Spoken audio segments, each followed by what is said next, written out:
So I tried to call my husband to let him know. Well, I dialed the phone number. He picked up the phone, and I told him that I was sick. I was going to the hospital, and there was a long pause. And he said, "I'm sorry, I think you have the wrong number."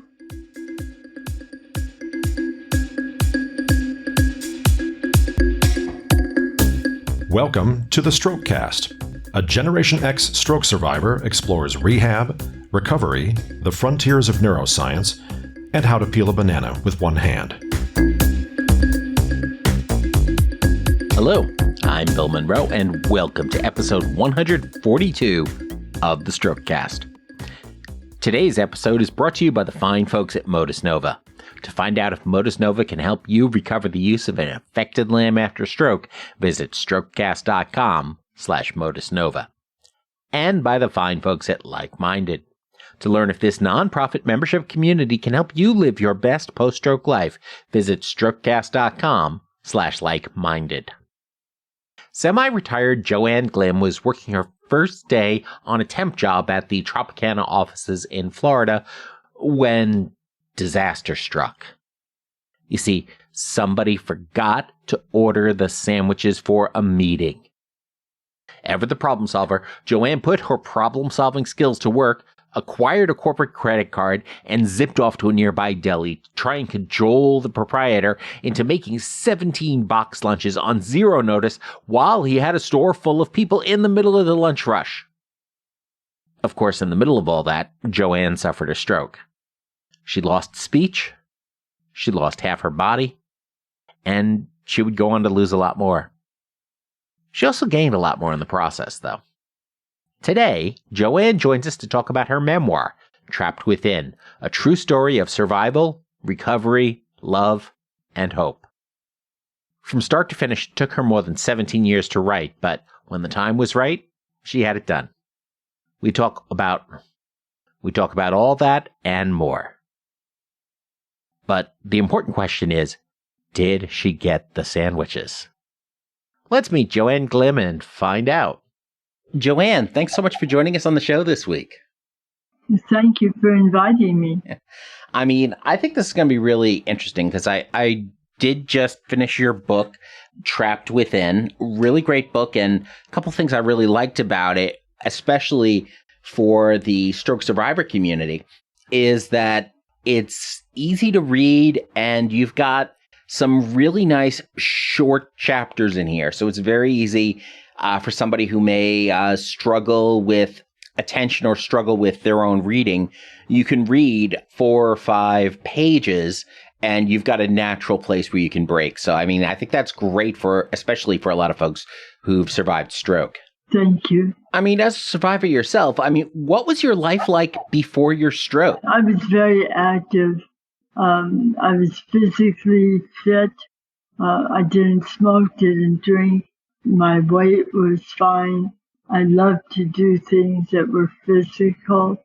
I ate well, and I probably was just as surprised as everybody else when I had a stroke. Even though my mother had passed away from a stroke when she was 52. But she was just the opposite. She smoked 3 packs of cigarettes a day. Plus, she was overweight. I was 14 when she passed away. It took me until I was 28 to realize that being a smart-mouthed teenager was not what killed her. You know, it was a combination of all these other things. And sometimes, of course, doesn't make any difference at all. And like I say, in your case, it just came out of the blue. There was no known reason for that. Plus, back in the 50s, I mean, care when somebody just suddenly had a stroke was so different than today. There was no TPA. There was no mechanical thrombectomy or doing any brain surgery. So if you had a stroke then, there was nothing they could do, really. That's right. My stroke was in 1996, And even though they had a number of these different ways that they could treat you, I had a hemorrhagic stroke in the thalamus area, which is deep within the brain. And because of where it was located, I had to tough it out. There was no way they could do surgery or anything else for me. And they've come a long way with therapy since then. But once you've got the damages, there's only so much they can do before it comes. It relies a lot more on what we as survivors are willing to do. So yeah. Oh, no, I was just going to say, a lot of times when people have a stroke, it's such a shock to the system, because we have relied our whole lives on our body to get us out of everything, and we know that between our mind and our body, we have a good working machine, and we can trust it to take care of us. And so I think the first response, at least that I had, was to feel betrayed, because here I was floundering on my own. And so you have to start from the basics in order to regain at least a portion of who you used to be. That's one of those things a lot of folks who haven't been through this don't even think about. I mean, for decades, you know that when you decide to move your arm is going to move. I mean, you don't even think about it. And then suddenly you decide, I am going to move my arm, and nothing happens. That's right. You're absolutely right. So what happened on that day that you had your stroke? Well, my husband and I had just retired about 6 months before, and we had moved from Chicago down to Florida. So we had been enjoying our new home and our new community. We just really enjoyed being tourists and going on day trips to really get a lay of the land. And we were having fun. We were enjoying it. We knew that there was going to come a point when we would need to find some kind of job, if for no other reason, just to keep ourselves active. So I had a one-day assignment. And so I went through the checklist of everything I needed to be aware of before I got on the job. It wasn't anything that was new to me. I was used to doing these things. I had worked my way into a position of management when we were up north. And so I pretty much knew what the avenues were. So there was no nerves. There was more excitement than anything. Around lunchtime, the man that I was working for had conference with about 17 other middle management people, and they were getting hungry, and the woman who had been in this office forgot to order the lunches. So I told them not to worry about it. I'd take care of it. And I went over to where I needed to pick up the lunches, which was probably about 2 miles away. And when I got over there, they were busy doing it. They were almost done. So I sat down and waited. And he called my name, and I walked up to the counter, and I said to him, "How much do I owe you?" At least that's what I thought I said. Well, when I opened my mouth and the words came out, I didn't recognize what I said. And this poor man was standing there looking at me with eyes about the size of a saucer. And so I asked again, and the same thing happened. So I just handed him the credit card. He gave it back, and I grabbed a couple of the sandwiches. At that time, I knew that I had had a stroke. I don't know how I knew. I just knew I needed to get back and get to the hospital. So there was a couple of other people that came out and brought the sandwiches to the car for me. By this time, my knees were kind of feeling like rubber. I got into the car and I figured, okay, I've got about 2 miles to drive to get back there. I'm going now. I want to preface this for anybody who's listening to it. Do not do what I did. It's just not. It's not the best thing to do. It's almost like when your brain is in the process of dying and decaying and being attacked, it's not capable of making the best decisions in the world. No, yeah, you're right. But I had always been someone who had always been very independent, and I always planned for more than one contingency. If A doesn't work, go to plan B. And that's basically what happened in this situation. So I got into the car and I started to drive back to Tropicana. And as we were talking earlier about, not being able to get your arms or anything to work, I literally would place my right hand on the steering wheel and tell myself to stay.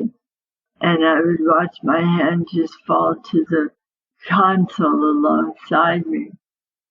So I thought, all right, I've got to do this safely. So I stayed in the right-hand lane. And there's a huge building down here called the Red Barn. Well, back in 97, about 3 weeks before, they had this huge fire that just took the Red Barn right down to the ground. So I figured as I was driving back, if I felt worse than I did at that point, I would just drive onto that area and somebody would find me in the smoldering ashes. So that was plan B. I got back to Tropicana. I walked in, and there was a man that was behind me, and he brought some of the sandwiches in. And by the time I got to the receptionist counter, I really did not feel good at all.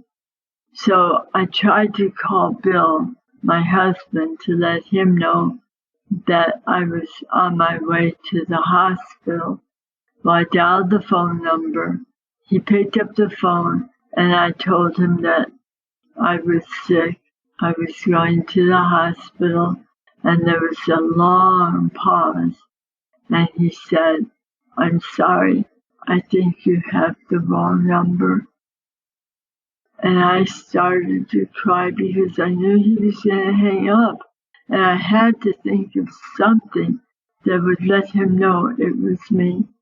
And the only thing I could think of was to say October 19th, because that was our anniversary. And there was another long pause, and he said, "What is wrong with you?" And all I could say was, "I'm sick. Meet me at the hospital." And somehow I was able to get those words out as words. Wow. And I hung up. I turned around to look, and my car was still out in front. It was still running.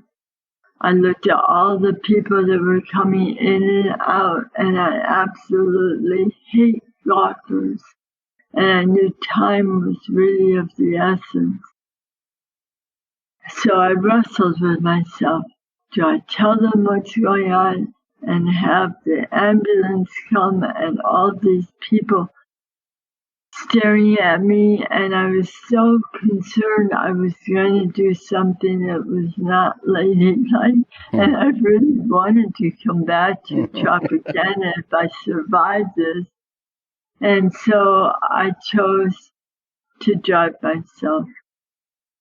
And it was only probably about maybe 8 blocks to get there. And I did. And I pulled into the parking lot, and there was no place to park. So I parked in one of the places that an ambulance would. I mean, this is really, really stretching the limit for me for doing things that you shouldn't do. Well, to be fair, at that moment, your car was kind of an impromptu ambulance. Well, yeah, it was. Yeah, you're right. So I got there, and wouldn't you know it, the security guard in his little golf cart came around and he goes, "Lady, you can't park here." And I looked at him and I said, "I think I'm having a stroke." Well, by this time, my mouth is beginning to droop. I was standing at the side of my car. You could see that my shoulder looked like a ski slope. I had no use of my arm. And so he looked at me and he knew that I was telling the truth. And he said, "Okay," he said, "don't you worry about your car. I'll keep an eye on it." And I'm thinking to myself, it would be nice if you helped me into the hospital. So I locked the door and I walked in, and there, it was busy in there in the ER. Nobody looked up. And so I stood there and I said, "I think I'm having a stroke." And everybody dropped everything. I remember the nurse turned around and looked at me and said, "She walked in here?" And somebody scooped me up and put me on a gurney. And except for a couple of flashes, that's all I remember for about 2 weeks. Wow. First of all, I think Tropicana's got to consider you a hero for saving lunch, because there is very few things that will annoy a whole bunch of office workers besides not getting a promised selection of lunch. That is serious corporate drama, and you saved a whole bunch of people that day. I should send them a note and tell them that I want a little trophy. Exactly. And like a lifetime of oranges. I can get those driving down 9th Street, because when the trucks go around that corner, there's a number of the oranges that fall off. There's a hobby, scavenging oranges in Florida.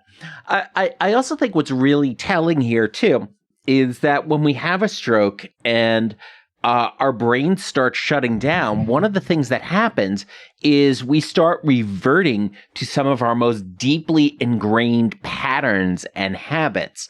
It's sort of like everything that's come along later that we learned later, that sort of starts getting thrown away. And it's just sort of that core training, that core habit, that ability to think that in your case, that turned out to be a very core focus on let's solve this initial problem as quickly and efficiently as possible. Let's develop a backup plan, and let's get my primary job done, and let's do it while obeying the law. And all of those things come into play in that story. And, as our brains just try and do this in survival mode, what, is sort of that broader context and that common sense is one of those things that we just don't have in that moment. But the thing is, you think you do.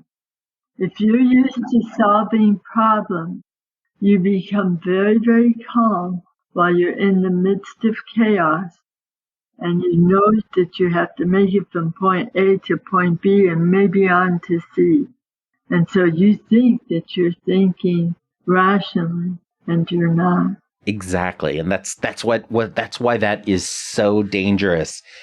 Yeah. And it's why it's one of those things where we keep repeating to folks who've survived a stroke and folks who haven't, know your B fast, balance, eyes, face, arms, speech, time to call an ambulance, because we want that to be one of those reflexive patterns that comes to the surface as a first thing, as sort of a core thing when that happens. Yeah, you're absolutely right. And I say this every time I speak to anybody: do not do what I did. Don't do that.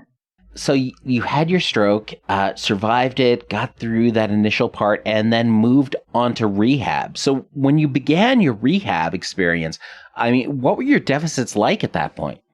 At that point, I was totally paralyzed on my right side. couldn't talk, couldn't see straight. And I never mentioned the seeing part until maybe about a week later, when one of the nurses asked me if I wanted the shot in my arm or in my leg, and I looked at her and said, which one? Because when I looked at her, I saw about 14 needles coming towards me. The area of my brain that was affected is called the thalamus. And it's about a walnut-sized gland that's deep within your brain.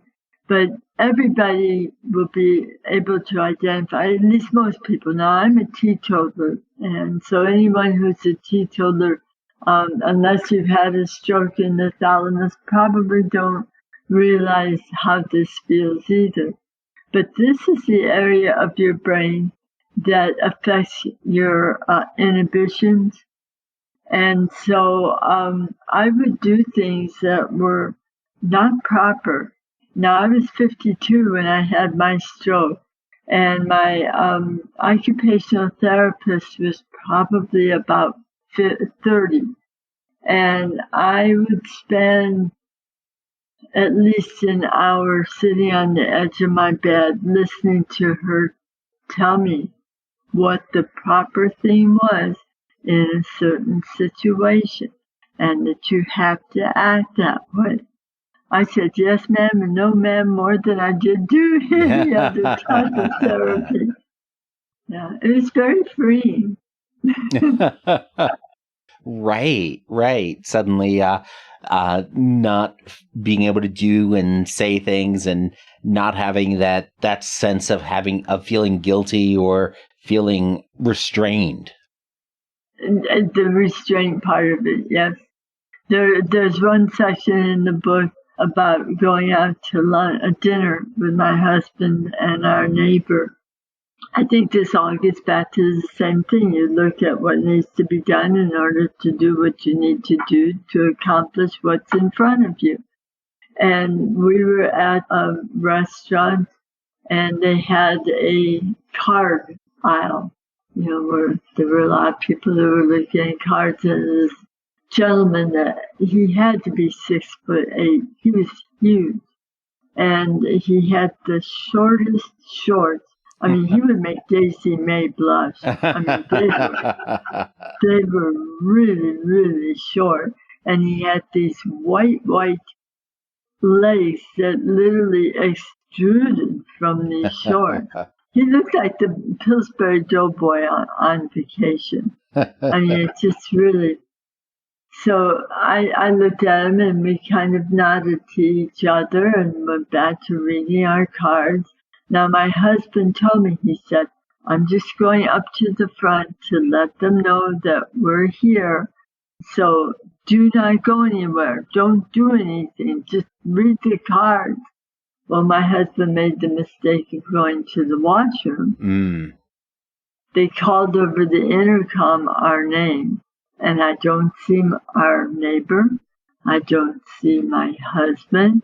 I know I'm hungry, and I know there's this 6'8" man standing in my way to where the food is. So I walked over to him, and I went, hoping that maybe he would see I was on the move, and he would move a little bit so I could get around him. He looked at me, he looked at the cards, and he turned his back on me, like, I'm reading, I'm not moving. Well, now, I should have been walking with a cane, but I wasn't. So it was hard for me to move forward. I'm not going to shoulder him or anything, but I tried again to get his attention, and it didn't work. Now, when you've been a mother, there are certain things that you do when your kids are misbehaving and not listening to what they should do. And that's the way I looked at the ahums I gave him, and he didn't respond to it. So I took the back of my hand, and I smacked him on the butt right at the bottom of the shorts. This man went astral. I mean, he jumped straight up. There was an aisle right next to the cards where he was looking. He ended up there, and he just stared at me, gap-jawed, not sure that what happened actually is what he experienced. And I just walked right through up to the front so we could go eat dinner. Mm-hmm. I was very proud of myself. You solved a problem. I did. The next morning, I was telling my therapist what had happened, and I sat there, I was just beaming, and told her the whole thing, and she sat there very quietly, and she took my hand and held it, and she said, Miss Jo Ann, I love you, but we need to talk about your manners. Oh, and it's amazing because we have to relearn all of that and reconnect with all of that, and at the same time can appreciate the freedom that comes with that time before we relearn and reconnect with all of that. So your rehab experience was a lot of that relearning, a lot of relearning speech and connecting with your vocabulary. But one of the key things that stuck out in the book was that your rehab experience was not just about you, because you also were able to build a great relationship with your roommate, Cody. So I mean, Yes. how is Cody doing these days? Are you still in touch with her? Oh, I hate to tell you this, but she passed away a few years back. But we had a good time, I'll tell you. She had that huge electric wheelchair. And I was in that one that if you don't push those wheels and scoot your feet, you're going to stay in the same place all day. But she had like these little handles in the back right by the battery.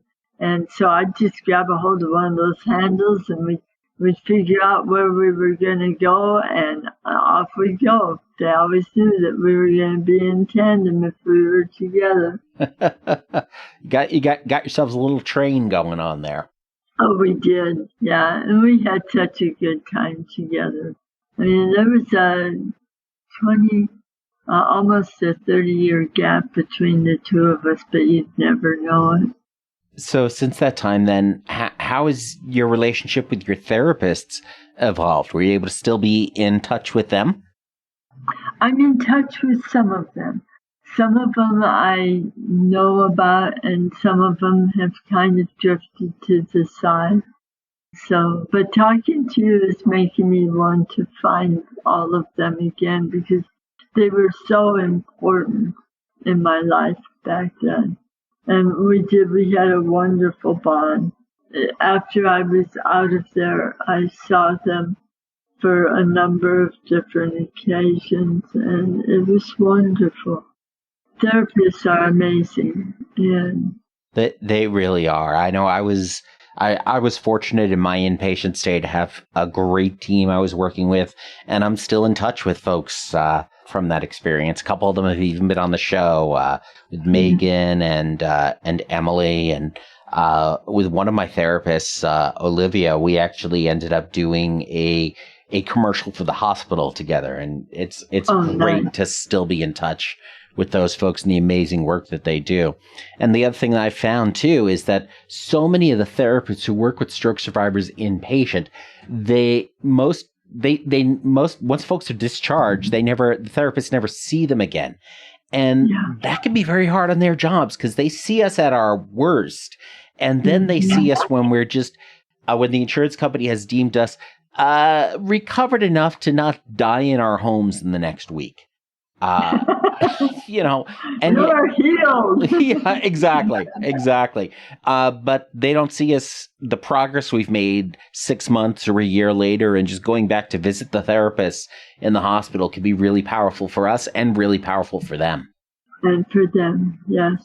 That's one of the reasons that I love Facebook and the different groups that they have, because so many people feel isolated, and they feel that they've gone as far as they're going to be able to go, and so there's no hope left.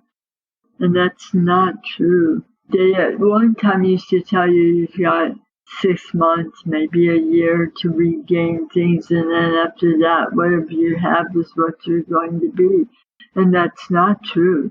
I mean, people have regained certain physical things they used to do, or even with speech, they've regained it, and it might be 10 years later.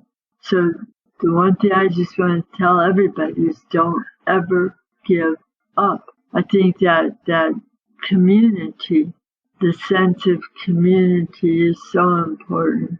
And I think being able to look at life and live it, not in existence, but live life. If there's something that you really enjoy, even if you have to fumble your way through it, say if you like to draw, or even if you're using crayons, I don't care what it is, but if you do something that you really enjoy and it looks horrible, when you first started doing things when you were 4 years, 5 years, 6 years old, it wasn't something that usually would be hanging in an art gallery. But you kept practicing. And the more you use the repetition, the more you're going to grow.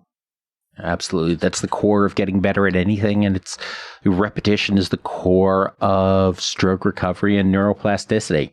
And it's all that stuff we started doing where we just tried repeating stuff again and again and again when we were less than 5 years old even. Exactly. Yeah. That's why kids are my best therapists right now. I'll see a kid over at one of the stores that is hanging off a display, shouting at the top of his lungs. And before I had the stroke, I'd probably walk by him and grumble and wonder where his parents were. And now I look at him and I'm going, "You go, you do it." So, I mean, you've come a long way since your stroke with your aphasia. How did aphasia then impact your writing ability? It didn't actually. Okay, great. Because I don't write with my mouth. Right. I use my hand.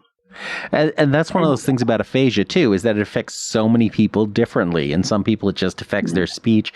In some folks, it affects their ability to speak and write or get any words out. So that's great that you still had your writing at the time. Exactly. And the thing that some people don't realize when they talk to somebody who has aphasia, they think that they are also mentally limited. And that's not true.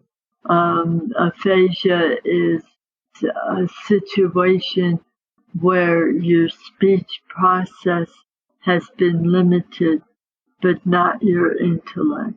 When we talk about speaking, there are so many parts in that chain, from the brain, parts of the brain that come up with the thoughts and the ideas and those types of things, to then the decision to express them, to then the part of the brain that has to pair those ideas with the actual words, to then the part of the brain that actually is going to control the larynx and the lips and the tongues and the diaphragm to get those words to come out of your mouth. And if any one of those parts fails, speech fails. That's right. Yeah. And it's like, when you have aphasia, there's a pause switch that's been affected. So what you're thinking is perfectly fine. What you want to say just doesn't happen because of this pause button. So You just have to keep working. Just like you do with the computer when you can't figure out why the sound isn't working right. Exactly. And that's sort of where the title of your book comes in, Trapped Within. You've got all these thoughts, but it just becomes so much harder to express them. Exactly. Yeah, you're absolutely right. When you talk about my hand, though, and writing, my right hand was what was affected. The right side of my body was what was affected by the stroke.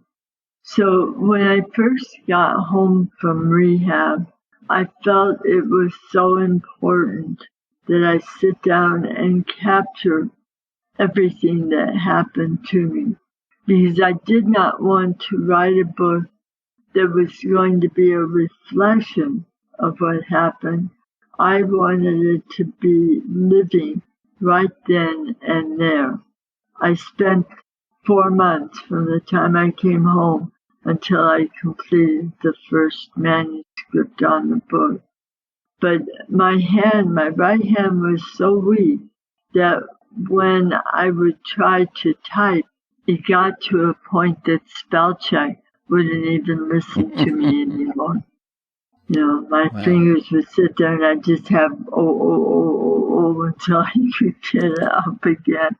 I'm at the point where I'm still just typing with one hand at this point, and it got up to about 30 words a minute, so it's adequate for now. But I think that's the other thing too, is that especially when you had your stroke in the mid-90s, Facebook wasn't a thing. Easy access to lots of cameras and video wasn't really a thing either. I mean, I can go back and look at all my Facebook posts from the time I was in the hospital to remember things that I've forgotten. And one of the things I tell new survivors now, take a ton of pictures and record video and do all of that throughout your recovery, because as your recovery progresses, you may think you're not improving until you look back at those pictures and those videos and all of those other things. And it can really help inspire you to keep doing the work. Absolutely. Yeah, because you get to a point that you think nothing is going to change. I play handbells, and there are certain techniques that you use when you play handbells. And some of them are called shakes. And when you shake the bell, you rapidly go back and forth and back and forth. Well, I could not get my hand to do this back and forth motion. And my brain and my hand just were not talking to each other for that particular motion. So when I would do it, here's this whole lineup of people that are playing, and they're all very precise, and everybody's moving the same way, and that's part of the magic of watching a handbell player. Well, there I am, up there with my bell in my hand, and my bell's going sideways. I could get it to go sideways, but I couldn't get it to go front and back. And so it was about 2 years later that we were playing at church for a service, and I'm up there and we're right in the middle of the song, and all of a sudden my hand started doing it the right way. That's I awesome. almost let out a yahoo right as it was happening. That's awesome. That's awesome. So I think one of the things you're talking about there too, with capturing all of that right when you got home, is really important, because one of your challenges with the stroke was you also experienced some short-term memory loss, and yet in the book you were able to capture a ton of stories. So I mean, how were you able to go back and capture all of that stuff despite the short-term memory challenges? I think because I kept repeating the stories over and over. While I was in rehab, I would tell somebody else one of the stories. And I would write down notes about different things while I was there. I think one of the things that I wanted to make sure was that it wasn't just the physical that was brought out to people. I also found that mentally there is a real struggle that's going on within. There's no way to get around it. You have to walk through it. But I knew that the book I was writing was specifically for stroke survivors and their families and caregivers, and even for medical people that wanted to know more from the stroke survivor's point of view of what they experienced. And I wanted to make sure that what I wrote was an honest rendering of what I experienced. because that's one thing I've found about the stroke. Anytime you talk to any stroke survivor, there is no giving them a line of anything. They've got like this sixth sense that just picks up on it immediately. So you've talked about your starting with that initial manuscript. As you moved from that manuscript into the final published version, I mean, what was your writing process like? Oh my gosh. Well, I wrote the book. I read it. It was all right. But I knew because I've been a freelance writer for 40-some years. And I knew that it was not ready for being out in the general public. And so I knew it needed some more work. And I put it in a drawer and forgot about it for 20 years. Wow. I think that's one of those things that's really important for a lot of new writers who feel compelled to write a book to recognize, and that as a professional writer, you've picked that up throughout your career, is that the magic really happens not in initially putting the words on paper or the words on the computer screen, but it happens in the editing and the revisions and taking it from draft 1 to draft 2, draft 5, draft 10, and sometimes even letting it sit for a while. I belong to a group of writers that are just amazing. There's a gentleman who's a professional, who truly is a professional writer. He's written for a number of years, and his name is Richard Paul Evans. He has 46 books that have all been on the New York Times bestseller, number 1 on the bestseller list. And so he has a group of us that he mentors.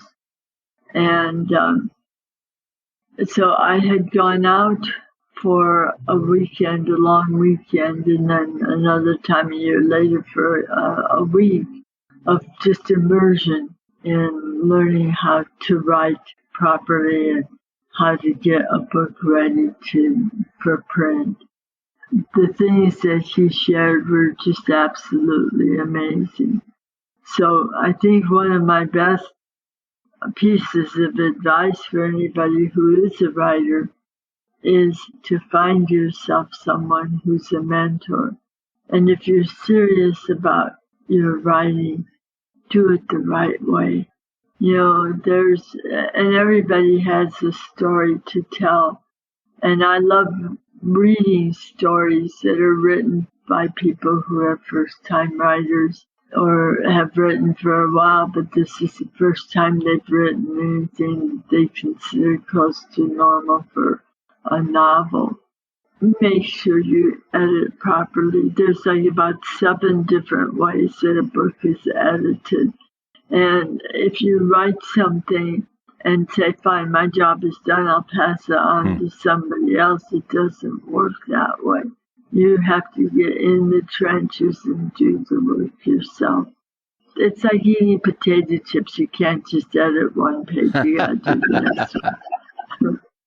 And, you know, I think a lot of folks who just come new to the creative space don't necessarily think about editing, or they want to avoid as much of that as possible and get it right the first time. But there's a problem with that perspective. When you actually accept that, yeah, I'm going to be doing editing and I'm going to be doing revisions and I'm going to be making changes, that can be so freeing, because one of the problems many folks have is they want to get it right the first time. And you spend so much time trying to get it correct, trying to get the writing the right way when you're starting, that you end up not starting and not doing it.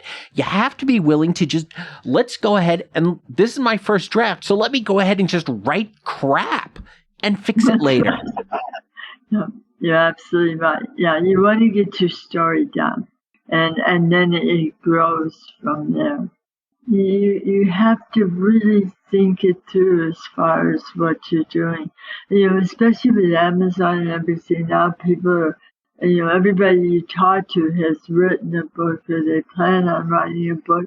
Well, you can't really call it a book until you put 60,000 words into it. Something that's 200 or 300 words, you can call a pamphlet, but it's not a book. Right. So right. If you believe in what you're saying and you feel that you've got a story that you want to share with people, by all means do it. But just make sure that it's absolutely the best thing that you can offer to them. Right. So you mentioned that it sat in a drawer for 20 years. What inspired you to open that drawer and take it out and take it through this process again? I think it was when I went out to this conference that I was talking about with Richard. I thought, because I really did believe in this story, and I really felt that there was something that it could do to help other people. And so it was time for me to just get over my nerves from doing it. I didn't have a lot of confidence in myself, even though I had written for 40 years. I've written commercials, I've written all kinds of magazine articles and everything else, but writing a book was different. And so I finally just said, you know what, I'm going to do like I do with everything else in my life. I'm just going to place it at the feet of Jesus, and we'll work on this together. And that's how it began. It's a process that guided you through stroke recovery. It's a process that can guide you through creating a book. That's right. Absolutely right. There have been so many changes to publishing over the last 10 to 15 years with the growth of respectable self-publishing that's beyond just the idea of a vanity press to hybrid models for publishing with traditional publishers and self-publishing combined to traditional publishing models. Your book is self-published, so how did you decide to pursue that course for giving your book life? I think because I knew that it was a niche market, and I knew that there were certain people that I could advertise to that would be more interested in it than trying to go out to the masses and the bookstores, which the bookstores are wonderful. And there's ways that you can do all of this, but you have to do it step by step. And I think because I knew that this was a niche market, that I had the opportunity to try to do it on my own. And I'm a very curious person. And so I just really wanted to learn more about the industry and everything that it offered. And I'm grateful that I did it that way. It gives me a little more control over my product. If I have a great idea about something, I can go ahead and do it and get it out there, where if I were working with an editor in a publishing firm, I'd have to go through about 6 months of, should we or shouldn't we? And that's got its merit as well. I'm not saying that it doesn't, but I'm just saying for what I'm working on, I feel very comfortable using the pay on demand. Plus, I imagine it helps, too, that you already have that background as a freelance writer, as somebody with a marketing and advertising background, to be able to bring those skills forward in managing your own project as well. You can apply those skills from your corporate life to producing this book. Yeah, I wasn't intimidated by that part of it at all. And I think every person who is a writer always struggles with, well, is it good enough? Do I have a market of people that would really appreciate it? And so you have to get over the fear of that part of it. And, when people come back and give you good reviews, it really makes you feel like you're on the right track.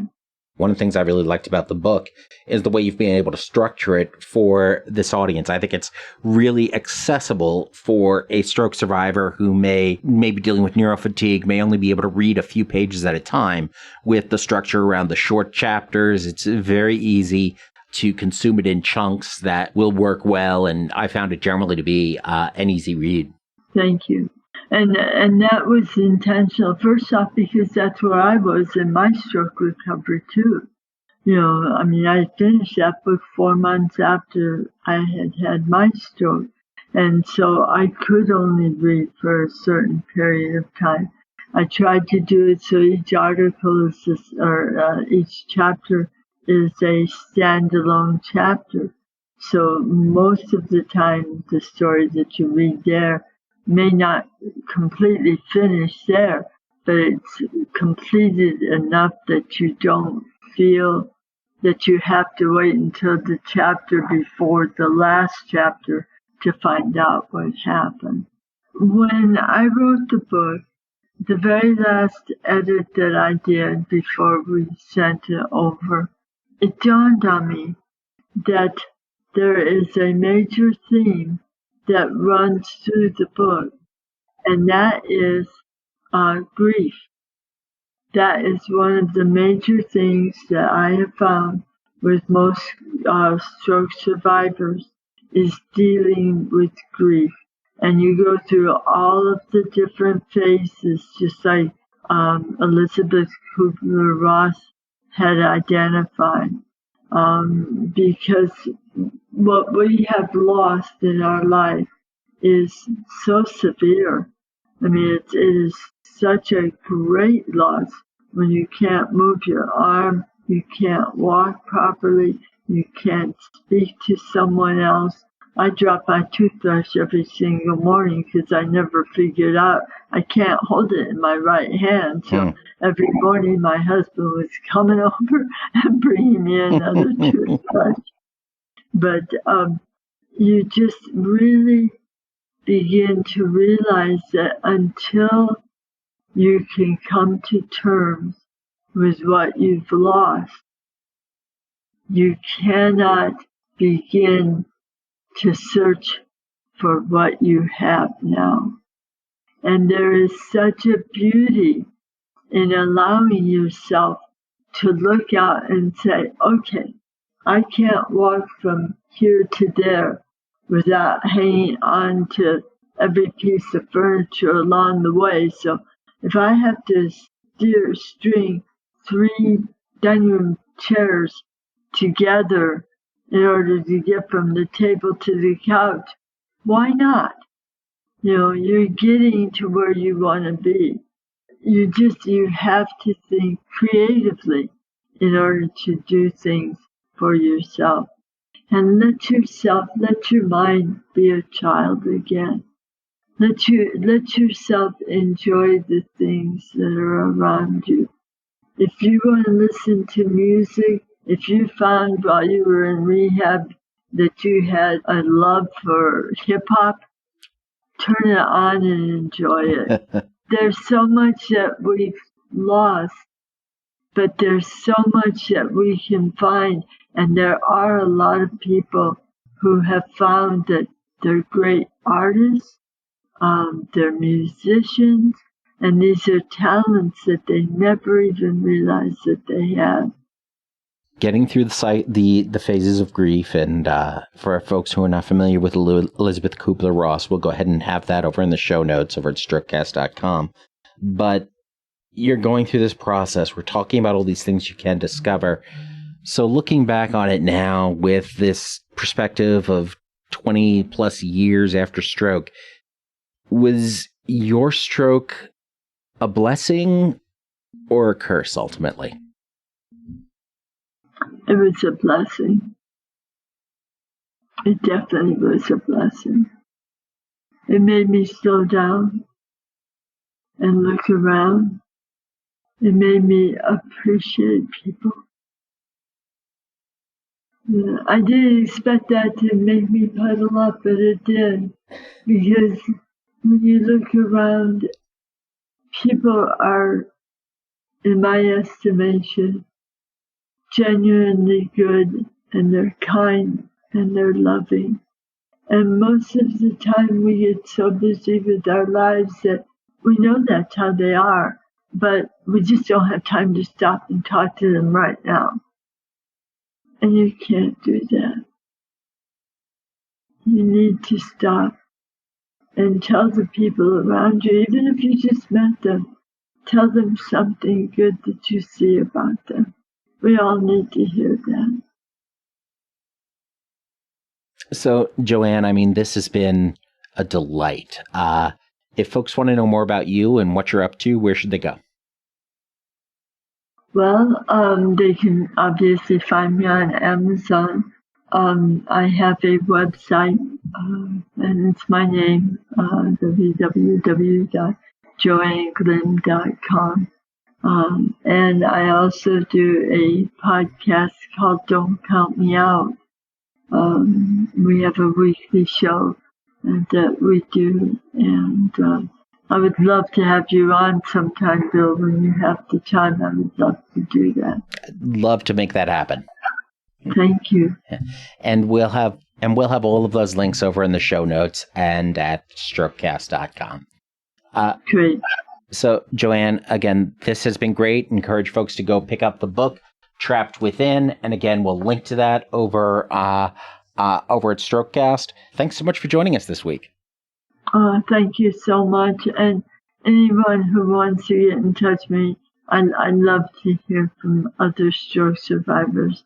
You make my heart just grow. And that brings us to our hack of the week.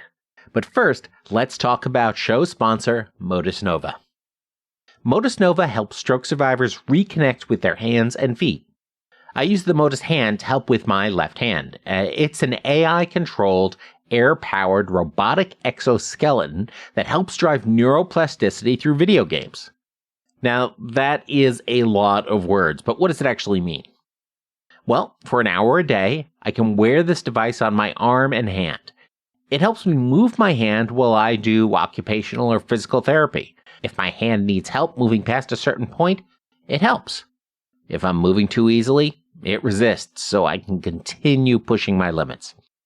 The bottom line is that through these movements and these exercises, it's helping me get in the thousands upon thousands of repetitions that I need to drive the neuroplastic change of recovery. To learn more and find out if Modus Nova is right for you, visit strokecast.com/Modus Nova. Use promo code STROKECAST to save 10% off your first month. This week's hack comes from Lainey Ishbia from Trendable.com. That's TREND-able.com. You can learn a lot more about Lainey in the conversation we had a few weeks ago at strokecast.com/trends.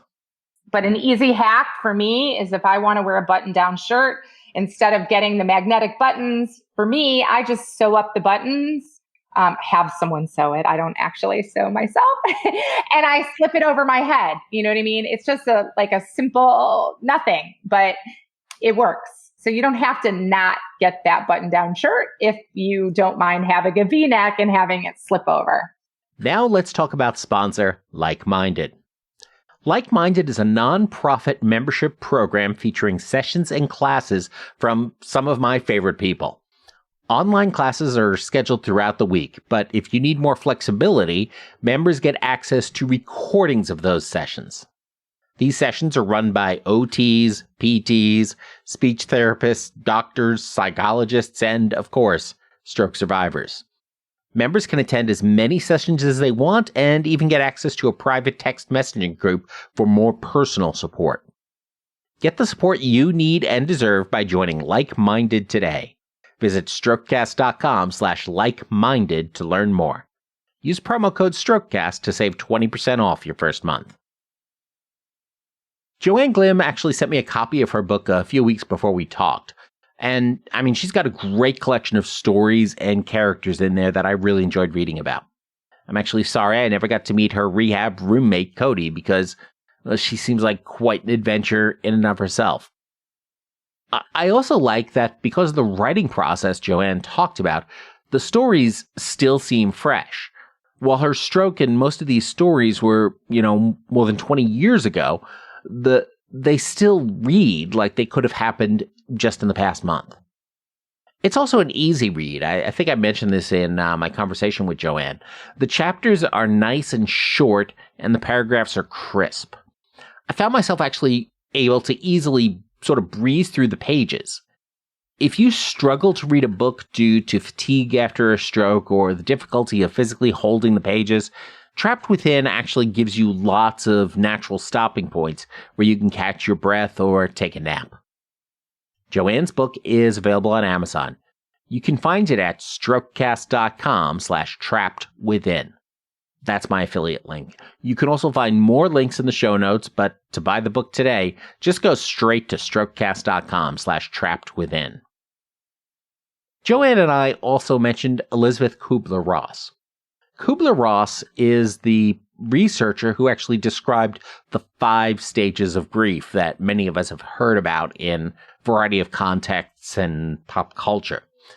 Those 5 stages are denial, anger, bargaining, depression, and final acceptance.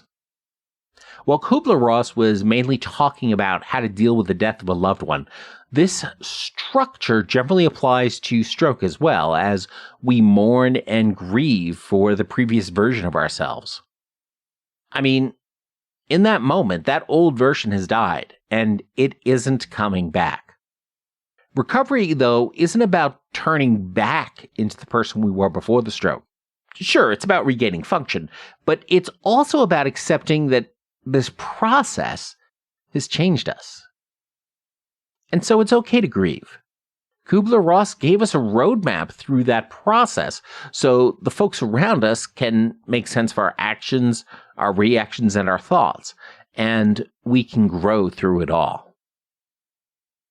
Finally, I just want to ask, have you signed up for the Strokecast newsletter? Just visit strokecast.com/news. Each month in this free newsletter, I include an essay about post-stroke life, updates from previous guests, synopses of previous episodes, and just some personal updates. So sign up today, and if you have any updates to share with the community, go ahead and let me know about that as well. I may be able to include them in a future issue. You can sign up at strokecast.com/news.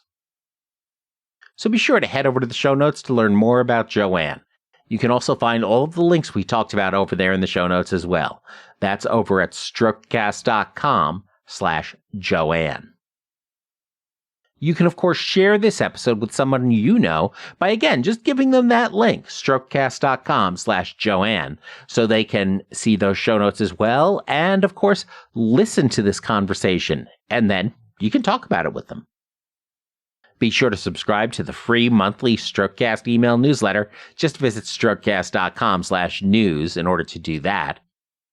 And, of course, as always, don't get best, get better.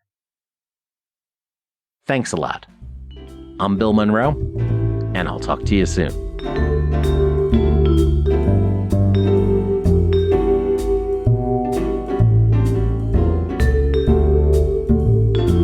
The Strokecast, Bill Monroe, and Bill's guests provide general information and entertainment, not medical advice.